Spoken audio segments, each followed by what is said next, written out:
Frog and Toad are friends.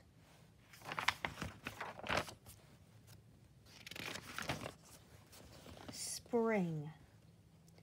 Frog ran up the path to Toad's house. He knocked on the front door. There was no answer. "Toad, Toad!" shouted Frog. "Wake up! It's spring!" "Wah!" said a voice from inside the house. "Toad, Toad!" cried Frog. "The sun is shining. The snow is melting. Wake up!" "I am not here," said the voice. Frog walked into the house. It was dark. All the shutters were closed. "Toad, where are you?" called Frog.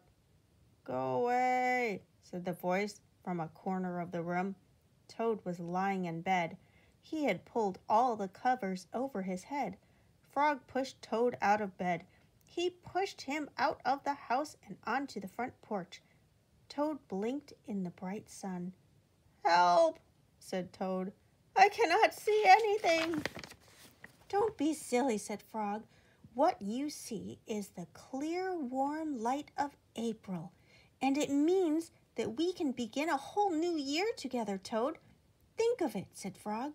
"We will skip through the meadows and run through the woods and swim in the river, and in the evenings we will sit right here on this front porch and count the stars." "You can count them, Frog," said Toad. "I will be too tired.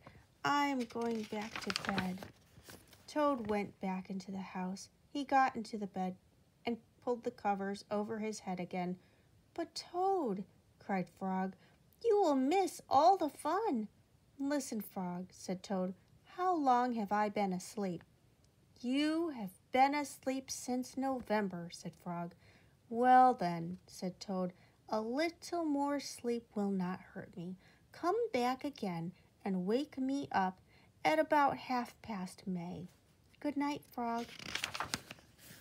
"But Toad," said Frog, "I will be lonely until then." Toad did not answer. He had fallen asleep. Frog looked at Toad's calendar. The November page was still on top. Frog tore off the November page. He tore off the December page, and the January page, the February page, and the March page. He came to the April page. Frog tore off the April page, too.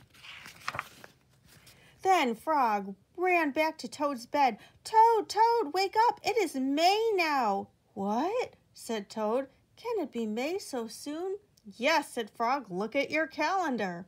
Toad looked at the calendar. The May page was on top. "Why, it is May," said Toad as he climbed out of bed. Then he and Frog ran outside to see how the world was looking in the spring.